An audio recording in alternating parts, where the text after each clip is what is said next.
রে বেলাল, এটা কেমন জুলুম! কতদিন হলো তোমার কণ্ঠের আজান শুনি না। বেলাল রে, তোর কি মন চায় না আমি নবীর জিয়ারতে আসতে?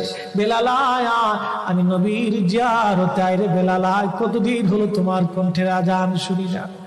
স্বপ্ন যখন নবীজি দেখাইছে, এ মুসলমান, হযরত বেলাল সুদূর সিরিয়ার দামেস্ক থেকে পাগলের মতো দৌড়াইলেন, পাগলের মতো ছুটে আসলেন। যখন মদিনাতে আসলেন তখন তাহাজ্জুদের সময় চলতেছিল। তাহাজ্জুদের সময় চলার সময় হযরত বেলাল রাদিয়াল্লাহু আনহু কাঠের জালি দিয়ে তখন রওজা শরীফ ঘিরে রাখা ছিল।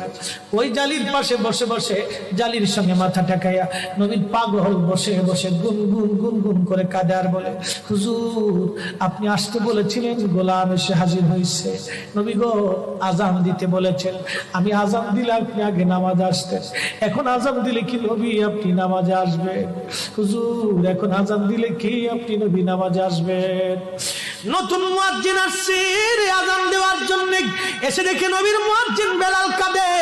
ডাক দেখে মদিনাবাসী, শুনছো নবীর মুয়াজ্জিন ফিরে এসেছে, বেলাল আসছে, বেলাল ফিরে আসছে। এই কথা শোনার পরে সব সাহাবী ঘর থেকে বের হয়ে দৌড়ায় এসে দেখে বেলাল কাঁদে। সাহাবীরা বলে, বেলাল আজান দাও, কতদিন হলো তোমার কণ্ঠের আজান শুনি না। বেলাল আজান দাও, কতদিন হলো আজান শুনি না রে বেলাল। বেলাল বলে, সাহাবীরা রে, আমি আজান দিলে কি নবী নামাজ আসবে বলো? সালমান ফারসি রাদিয়াল্লাহু আনহু ডাক দেখে, সাহাবীরা আমাদের কথায় বেলাল আজান দিবে না, তোমরা যাও দেখো হাসান আর হুসাইন দুইজন ঘরের মধ্যে আছেন। ইমাম হাসান হুসাইন রাদিয়াল্লাহু আনহুমা যদি বলে তাহলে বেলাল অবশ্যই আজান দিবে। সালমান ফারসির পরামর্শে সাহাবীরা দৌড়ায় গেলেন। বর্তমান 7 নম্বর গেট বাবু সালাম বরাবর একটা মসজিদ আছে, মসজিদে আলী। এটাই ছিল হযরত ফাতেমা রাদিয়াল্লাহু আনহার বাড়ি। এই বাড়িতে দৌড়াই যাওয়ার পরে ইমাম হাসান হুসাইন রাদিয়াল্লাহু আনহুমা দুইজনকে নিয়ে আসা হলো। দুইজনকে নিয়ে আসার পরে হযরত ইমাম হাসানকে দেখতে আমার নবীর মতো দেখা যাইতো, চেহারাটা রাসূল করিমের চেহারার মতো ছিল। নাতি দৌহিত্র নানার চেহারা পেয়েছিলেন, ইমাম হুসাইন ও নানার সুরত পেয়েছিলেন। দুই ভাই নানার সুরত পেয়েছিলেন। হযরত বেলাল রওজা শরীফ থেকে উঠে হযরতে হাসানের বুকের মধ্যে মাথা ঠেকায় কাঁদতেছে, ইমাম হুসাইনের বুকের মধ্যে মাথা ঠেকায় কাঁদে। হযরত ইমাম হাসান ডাক দেখে, নানার মুয়াজ্জিন, কতদিন হলো তোমার কণ্ঠে আজান শুনি না। যেই কণ্ঠ দিয়ে নানার আজান শুনাইতা, যাও গো ওই কণ্ঠ দিয়ে আমাদেরকেও আজান শোনাইয়া যাও। যখন হযরত বেলাল ইমাম হাসান এই কথা বললেন, হযরত বেলাল দৌড়াই গেলেন। যেই বনু নাজ্জার গোত্রের মহিলা সাহাবীর ছাদের উপরে দাঁড়ায় বেলাল আজান দিত। আবু দাউদের 519 নম্বর হাদিসের মধ্যে আসছে, প্রত্যেক ফজরের নামাজের শুভেচ্ছা আদিকের আগে বেলাল দাঁড়াইতেন।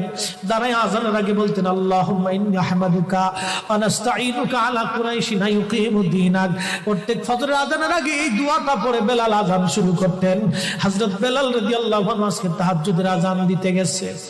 আজান দিতে যাওয়ার পরে হযরত বেলাল যখন আজান দিলেন, আল্লাহু আকবার, আল্লাহু আকবার, আজানের মধুর ধ্বনি সারা মদিনার রন্দে রন্দে ছড়িয়ে গেল। মদিনার ঘর থেকে সব সাহাবী বের হয়ে দৌড় মারছে। আবার যখন বলেন আল্লাহু আকবার, আল্লাহু আকবার, সব সাহাবী, মহিলা, বৃদ্ধ, বনিতা ঘর থেকে বের হয়ে দৌড় মারছে। যখন বলল আশহাদু আল্লা ইলাহা ইল্লাল্লাহ, মদিনার ঘর থেকে সব মহিলারা ঘর থেকে বের হয়ে দৌড় মারছে রে, আর কান্না করে নবী বুঝি ফিরে আসছে রে। আবার যখন বলেন আশহাদু আল্লা ইলাহা ইল্লাল্লাহ, তখন মদিনার মানুষ কান্না করতেছিল, গুন গুন গুন গুন করে কান্না করে। মদিনার ভিতরে আওয়াজ বের হয়ে গেল, নবী বুঝি আসছে রে, নবী বুঝি ফিরে আসছে রে, নবী বুঝি ফিরে আসছে রে, নবী বুঝি আসছে। হযরত বেলাল যখন বলেন আশহাদু আন্না মুহাম্মাদুর রাসূলুল্লাহ, মদিনার মাটিগুলি থরথর থরথর করে কেঁপে উঠছে রে। মদিনার মানুষের কান্না বেড়ে গেল। হযরত বেলাল অজ্ঞান হয়ে জমিনের মধ্যে পড়ে গেলেন, তিনি বেহুশ। নবীর আশিক বেহুশ হয়ে গেলেন। বেলালের মতো আশিক যদি আমরা হইতাম, এ দুনিয়ায় নবীর দেখা পাইতাম, এ দুনিয়ায় নবীর দেখা পাইতাম।